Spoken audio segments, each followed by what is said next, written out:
금요일 예수님의 행적 우리가 이제 대부분 많이 알고 있는데 이제 어제 이제 금요일 날 성만찬 예식을 하시고 이제 겟세마네로 건너가시죠.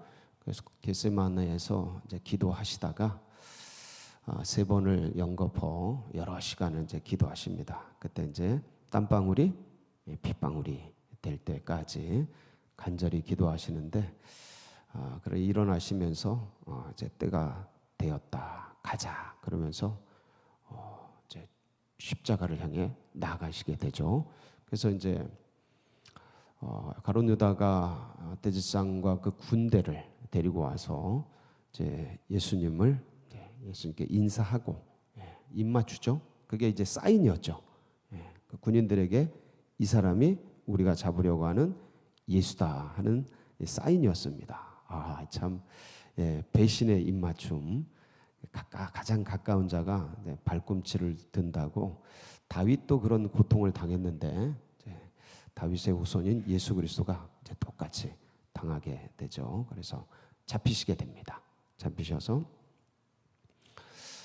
대제사장에게 끌려가는데 처음에는 안나스라고 이미 은퇴한 사람입니다. 근데 대제사장은 원래 종신직인데 이때 이제 로마와의 갈등 속에서 이 안나스 대제사장이 이제 은퇴를 하게 되고 그 사위인 가야바가 그때 실질적인 이제 대제사장이었는데 그래도 실권은 다 이 안나스 대제사장에게 가 있었습니다. 그 종교적인 실권들이 은퇴는 했지만 그래서 이제 예수님이 잡히셔서 어디로 먼저 끌려가냐면 안나스에게로 이제 끌려갑니다. 그래서 거기서 여러 가지 신문을 받고 그 다음에 이제 가야바에게로 대제사장 가야바에게로 가는데 그때는 이제 예루살렘 공의회 의원들이 다 모였습니다.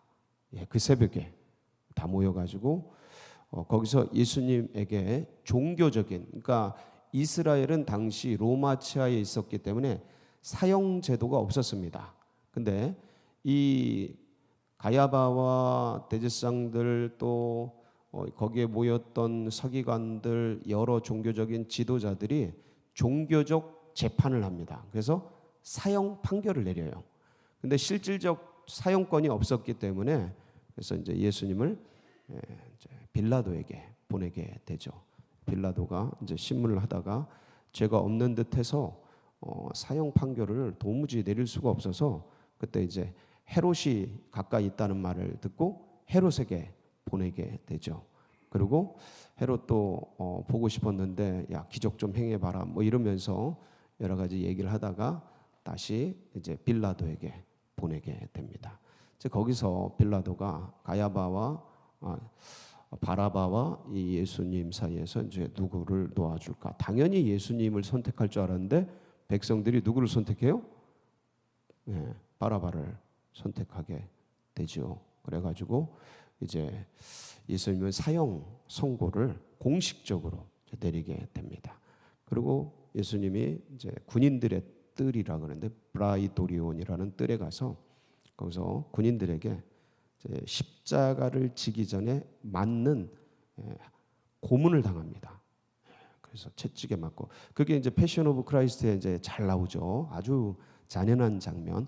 그때 이미 초죽음을 만들어요. 왜냐하면 십자가의 고통이 워낙 크니까 빨리 죽으라고 거기서 아주 잔인하게 이제 그렇게 학대 고문 당하게 되죠. 그러고 나서 이제 골고다를 향해서 가게 되고 그리고 오늘 오전 9시에 어디에 달려요? 십자가에 달립니다. 십자가에 달려요. 그래서 이 시간들도 우리가 기억하는 게 좋은 게 예수님이 구약의 그 유월절 제정 당시에 있었던 그거를 그대로 따라갑니다. 그래서 우리들도 이런 날짜 또 시간 이거를 주님이 말씀 그대로 지키셨다라는 것을 생각을 하면서 그 시간들도 한번 따라가 보면 더 깊은 은혜 속으로 들어갈 수 있고 주님의 마음과 우리의 영이 교제되는 그래서 정말 보석 같은 은혜들을 이제 누릴 수 있는 그런 시간들이 되겠죠. 그리고 이제 오늘 12시에 이제 빛을 잃어요, 해가. 그래서 어둠이 내리기 시작하고, 그래서 오후 3시에 이제 돌아가십니다. 그리고 이제 장사 지내게 되죠. 그래서 십자가상에 있었던 것은 오늘 오전 9시부터 오후 3시까지 몇 시간요? 6시간. 6시간. 길진 않아요. 왜냐하면 그 전에 이미 거의 너무 많은 피를 흘리고 가시 면류관 같은 거 생각을 해보세요.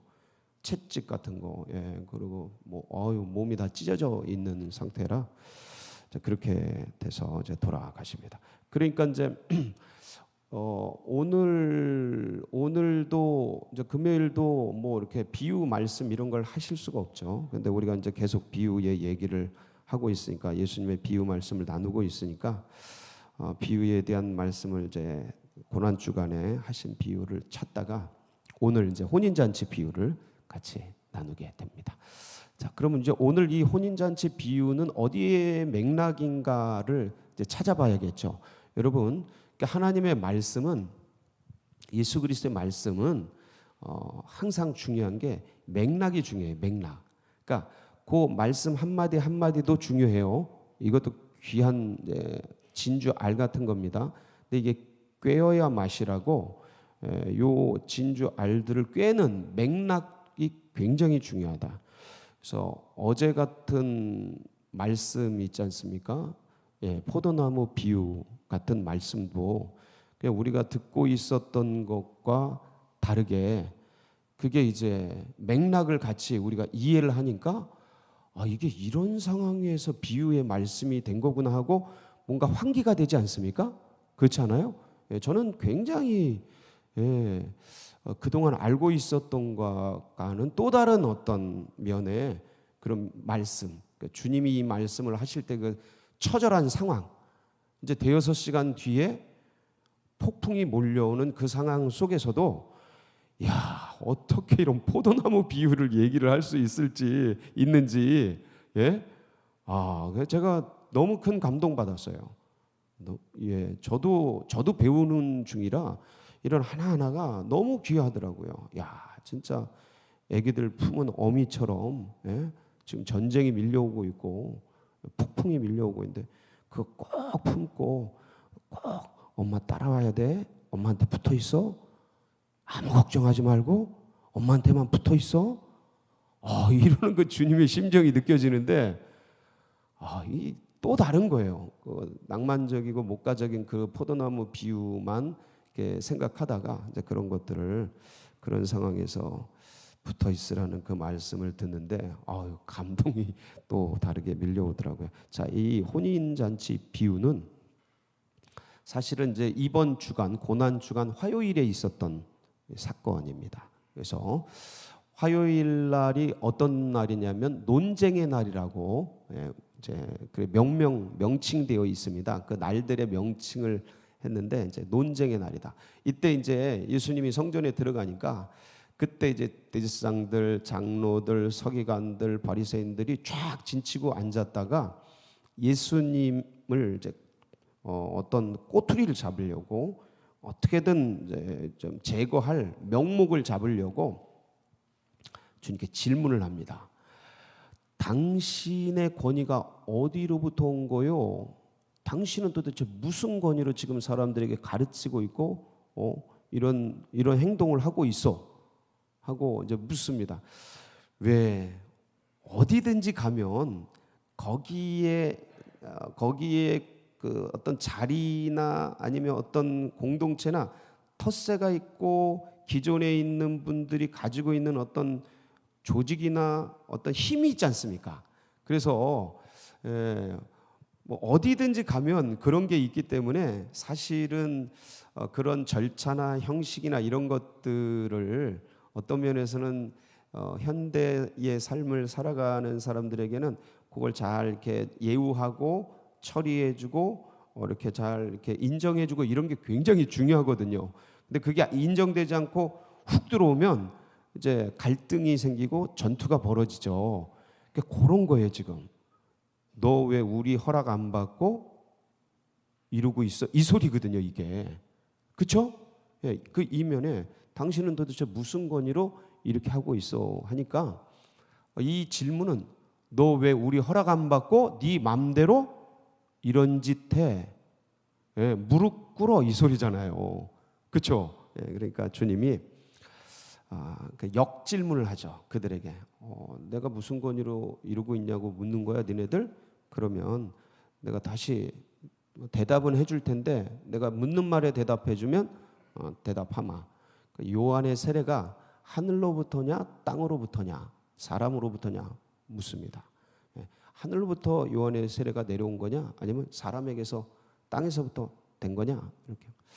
하늘로부터라고 하면 너희들 왜 안 믿고 안 따르냐라고 할 것 같고, 땅으로부터 사람에게로부터라고 대답하면 주변 백성들이 보고 있는데 맞아 죽을 것 같고, 그래서 대답 못하겠다라고 얘기를 해요. 그래서 주님이 나도 대답하지 아니하노라 그러면서 나온 게 세 가지 비유예요. 그런데 하고 두 아들 비유가 나옵니다. 작은 아들, 큰 아들. 기억나시죠? 큰 아들은 간다 아버지가 이거 해라 했는데 예, 하겠습니다 하고 안 하고, 작은 아들은 안 해요 하다가 하고. 예, 큰 아들이 누구예요? 니들이다. 작은 아들이 우리 이방인들. 이제 이렇게 해서, 그러고 나서 두 번째 비유가 포도원 농부 비유예요. 포도원 농부 비유. 그리고 오늘 22장 1절에서 14절에 걸쳐 있는 혼인 잔치 비유가 되겠습니다. 여러분, 이제 혼인 잔치 비유 우리가 읽었습니다. 내용 어렵습니까? 쉽습니까? 이거 이해 못할 분들이 어디 있어요? 이 비유를. 아니, 임금이 자기 자식 혼인 결혼 잔치를 벌인 거예요. 결혼 잔치를 벌였어. 그래서 종들을 보내서 이 결혼 잔치에 와서 먹으라고 했는데 사람들이 와요 안 와요? 아예 안 와요. 왜 안 와요? 바쁘대. 내 할 일 바쁘대. 결혼 잔치 갈 시간 없어. 바쁘다는 거야. 그래서 또 보냈는데 이 사람들이 안 움직이고 오히려 그 종 보낸 사람들을 다 때려 죽여. 자, 여기서 이 종들은 누굴까요? 자, 그러면 그 지금 종들이 지금 오라고 청하고 있는 이 사람들이 누구예요? 거부하고 있는 이 사람들. 이 맥락 속에서 니들, 지금 듣고 있는 니들, 그게 거부하는 사람들이다 이거예요. 대제사장, 서기관, 장로들, 유대 지도자들, 유대인들. 니들이 지금 거부하고 있다. 이 얘기하고 있는 거 아닙니까? 그렇죠? 자, 요 맥락이 그래요. 근데 종들을 보냈는데 다 때려 죽이고 거부하고 그래. 이 종들은 누구예요? 역사 속에 예언자, 선지자, 하나님의 종, 우리들에게 왔던 그 사람. 그리고 내가 가서 전하고 있는 우리도 하나님의 종이죠? 아멘이십니까? 그래서 가서 전하잖아요. 청하잖아요. 자, 그래서 이들이 거부해가지고 이제 이 하나님께서 임금이 그냥 군대를 보내가지고 다 진멸하고 없애버리죠. 이게 뭡니까? 이 사건이 바벨론, 아수르, 북이스라엘 멸망시키고 바벨론, 남유다 멸망시키고, 그리고 이 로마, 결국은 로마를 보내죠. 로마군을 보내서 AD 70년에 티투스 장군, 이게 이제 로마 10대 황제가 되는 사람인데 엄청난 군대를 데리고 와서 예루살렘을 완전히 초토화시키죠. 이 세대가 지나가기 전에 이 일이 너희에게 이루어지리라 말씀하신 그대로 AD 70년에 역사 속에서 이게 일어납니다. 요세푸스의 기록에 의하면 100만 명이 죽었다고 합니다.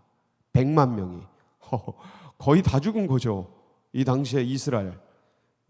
그럴 정도로 엄청난 학살이 일어났던, 그 군대를 보내서 이제 진멸을 하게 되는데, 그러고 나서 이제 임금이 종들을 보내서 이제는 아무나 이 잔치에 다 데리고 와라. 강권해서 데리고 와라.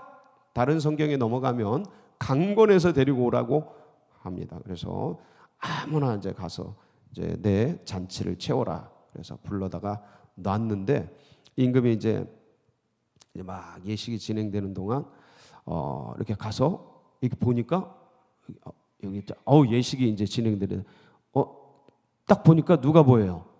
예복을 안 입은 사람이 보이는 거예요. 왜 예복 안 입었냐? 밖에 내보내라. 거기서 슬피며 일갈미 있으리라. 이런 이제 얘기입니다. 그래서 청함을 받은 사람은 많되 택함을 받은 사람은 적으니라. 여러분들 택함 받으셨죠? 자, 이게 이제 얘기의 정리예요. 비유의 얘기예요. 그래서 지금 나를 지금 이렇게 공박하는 니네들 그렇게 청함을 받았는데도 이렇게 듣지 않느냐? 이제 니네도 군대가 올 거다. 그리고 여기를 초토화시킬 거다. 그리고 이 복음이 누구에게로 흘러가요? 이 복음이 누구에게든지, 이 누구에게든지는 누구예요? 이방인이죠. 바울을 택하죠. 역사 속에서 바울을 택해서 이 복음이 유럽으로 건너가고, 아시아로 저쪽 아메리카로 건너가고 다시 아시아로 오는 이 엄청난 누구든지 복음을 받게 되는 이방인들에게 복음이 전해지는 그런 역사가 일어나게 됩니다. 그래서 수많은 사람들을 어디로 초대해요? 하나님의 천국 잔치인 교회로 초대를 하게 됩니다. 근데 교회에 수많은 사람들이 모여 있는데 어느 날 보니까 아니 이 사람이 교회 안에 있는데 예복을 안 입었네. 천국 잔치에 들어왔는데 예복을 안 입었어. 이 예복은 뭘까요? 이거는 두말할 여지가 없죠. 예수 그리스도의 보혈이죠. 그러니까 예수님인데 우리가 6월절 어린 양으로 얘기하자면 그 현관에 어린 양의 피가 묻어 있는 것처럼 예수 그리스도의 피가 묻어 있는 그게 예복이죠. 그래서 그건 우리의 표현으로 쉽게 영접하는 자, 곧 그 이름을 믿는 자죠. 그분은 하나님의 자녀인 예복을 입게 되니까. 그렇죠? 그래서 예수 그리스도를 영접하여 믿음의 인을 친 예수의 피가 묻어 있는 그게 예복인 거예요. 근데 그걸 안 입은 사람이 있다니 제일 억울한 사람 아닙니까? 이 사람이? 네? 아니 청함을 받아서 교회에 들어왔는데 택함을 받지 못해서 이거 뭐예요? 예수 그리스도를 영접하지 못해서. 자, 여러분 여기서 한번 우리가 생각해 볼게. 이런 사람들이 있을까요? 없을까요? 네. 제가 신앙생활을 시작할 때 아마 여러분도 이제 신앙생활을 시작할 때 기억을 더듬어 보면 친구들이 굉장히 많았어요. 여러분도 그렇습니까? 그러니까 같이 신앙생활을 한 사람들이 많았어요. 교회 학교부터 이제 출발을 했기 때문에 그러니까 그때 한 20-30명 됐어요. 제 친구들이. 뭐 동네 옛날에 갈 데가 없었잖아요. 갈 데가 없으니까 그 산동네에 그 또래들이 그냥 왕창 모인 거예요. 그때 먹을 거 준다니까. 그러니까 바다다닥 모여가지고 있는데 근데 어느 세월이 지나고 나서 돌아보니까 20-30명 시작했는데 몇 명 남아요? 10분의 1로 줄더라고요. 네, 10분의 1로. 다 청함을 받았는데 택함을 받은 사람이 몇 사람? 안 되더라. 그래서 청하지 말아야 될까요? 더 청해야 될까요? 더 청해야죠. 확률을 높여야죠. 네, 확률을. 여러분의 신앙생활을 한번 할 때를 돌아보세요. 어떠셔요? 신앙생활을 했던 그때 그 친구들. 그때 같이 교회 다녔는데, 그때 같이 성경학교 다니고, 그다음에 교회에서 부흥회 때 은혜 받고 수련회 가가지고 같이 걔네들이 어느 순간 중고등학교, 청년, 대학 이러다가 시집 가고 군대 가고 분명히 청함을 받았는데 이게 어떻게 된 일이에요? 택함을 받은 사람들이 적다라는 이런 현실을 우리가 생각하면서 그렇다면 어떻게 이 청함을 받았을 때 이 사람들에게 1차적으로는 청함을 받은 사람들이 왜 거부를 할까? 왜 거부를 해요? 오늘 말씀을 보면 뭐라고 돼 있어요? 자기 밭에 가고 내 사업에 뭐예요? 바쁘다는 거죠. 이 세상 사람들이. 예. 그러니까 세상 일, 육의 일로 바쁜 거예요. 그게 그들의 가슴 속에 꽉 차 있는 거죠. 그런데 그렇다면 청하지 말아야 될까? 아니에요. 계속 청을 해야 됩니다. 여러분들이 그런 사명 감당하시기 바랍니다. 왜냐하면 인생이라는 게 바쁘고 힘들다가도 어느 때 이게 인생인가? 이게 삶인가? 이렇게 고민하는 때가 와요. 애들도 그런 때가 다 옵니다. 예, 뭐 사춘기, 오춘기부터 시작해서 갱년기 지나서 마지막 인생의 그 마지막 후반까지 항상 이게 삶인가? 이렇게 사는 게 맞나? 이런 고민들이 늘 있어요. 그때 이 청한 것들이 그때 타이밍에 딱 맞으면 어느 순간 그 사람이 교회에 오고 교회에 왔던 사람이 예수 그리스도를 만날 수 있게 되는 겁니다. 우리가 그랬잖아요. 우리가. 그러니까 이 역사는 하나님의 주권적인 역사인데 이 주권적 역사가 여기서 이루어지도록 씨앗을 뿌리고 그들을 물가까지 인도하는 작업을 누가 해요? 우리가 하는 거예요. 그래서 계속 뿌려야 합니다. 못 듣더라도 뿌리고 전하고 나눌 때 이제 그런 은혜의 역사가 일어나게 되죠. 자, 근데 이제 교회에 들어왔어요. 교회에 들어왔어. 신앙생활 안으로 들어왔어.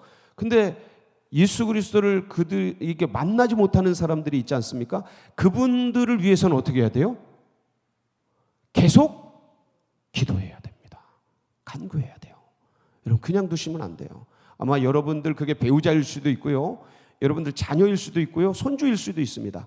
애들이 세례는 받고 교회에 이름은 걸어놨는데 이게 택함을 받은 것 같아요? 안 같아요? 우리가 봐도 안 같은 애들과 사람들이 있어요? 없어요? 있다니까요. 그러면 가만 냅둬야 돼요? 아니죠. 때가 되면 돌아오겠지. 그리고 넋놓고 있어야 됩니까? 절대 그러시면 안 됩니다. 계속 기도해야 합니다. 아멘이십니까? 그리고 기회가 있을 때 툭툭 던져야 돼요. 네. 그럴 때 뭔가 환기가 되면서 기회를 잡을 수 있어요. 그러니까 이런 것들을 계속 멈추지 마시기 바랍니다. 자, 그러면 이제 이것을 우리 개개인에게 지금 여기에 택함 받아서 주님의 존전에 올라와서 새벽을 깨우며 예수 그리스도를 닮아가고 그분이 우리를 위하여 행하신 일들을 가슴에 묵상하며 이렇게 주님 닮아가려고 은혜를 사모하면서 나온 여기 택함 받은 백성들은 이 말씀이 도대체 우리에게 어떻게 적용돼야 되는가라는 겁니다. 오늘 나는 이 말씀을 어떻게 적용해야 하는가? 자, 오늘이라는 하루의 천국 잔치를 주님께서 우리에게 베풀어 주셨어요. 다시 한번. 오늘이 천국 잔치다. 오늘이 주님이 베풀어 주신 혼인 잔치의 날이다. 아멘이십니까? 믿음으로 보면, 영으로 보면 확실합니다. 오늘 하루가 하나님이 예비하신, 나를 위해 준비하신, 배설하신 천국 잔치, 혼인 잔치의 날입니다. 그런데 이것을 축제로 즐기느냐, 아니면 아무것도 모른 채 그냥 허비하고 낭비하고 허랑방탕하느냐는 누구의 몫이에요? 우리의 몫이에요. 우리의 몫. 자, 그러면 이것을 주님이 천국 잔치로 주신 오늘을, 이 기가 막힌 하나님의 은혜의 잔치인 오늘을 마음껏 누리는 방법은 뭡니까? 영으로 육을 다스립니다. 영으로 육을 다스리는 거예요. 그래서 이 하루를 주신 것이 하나님의 은혜고, 이 하루를 통해서 그리스도 예수의 은혜를 누리면서 주님이 주신 이 사명과 비전을 향해 가지고 나아가는 이 믿음으로 반응하는 거, 여러분 이게 천국잔치를 누리는 겁니다. 여러분 그래서 영으로 우리의 감정을, 우리의 상황을, 환경을 다스려서 그리스도 예수께서 이 일을 행하셨다, 예수 그리스도의 은혜로 그 기쁨으로 이 삶을 살아가리라, 다시 마음을 일으킬 때 여러분 이 하루가 복된 겁니다. 예, 아니면 그냥 또 흘러가요. 믿음 안에 있는데도 그냥 몸이 건조하게 흘러갑니다. 축제가 아니라 그냥 사막같이 살아요. 에덴 동산이 아니라 그냥 광야같이 살 수 있습니까? 없습니까? 누가? 택함 받은 사람들이, 믿음의 사람들이, 예수를 영접한 사람들도 내 안에서 영으로 육을 다스리지 않으면, 내 심령이 예수 그리스도와 이렇게 연결되고 그 은혜 속에 나아가지 않으면 그렇게 광야와 사막 같은 삶으로 전락할 수 있다. 이걸 잊지 마세요. 예수 안에 들어왔다고, 영접했다고 그냥 내 삶이 희희낙락되는 게 아닙니다. 아름다운 삶이 되는 게 아니에요. 매일 매 시간 주님과 교제하세요.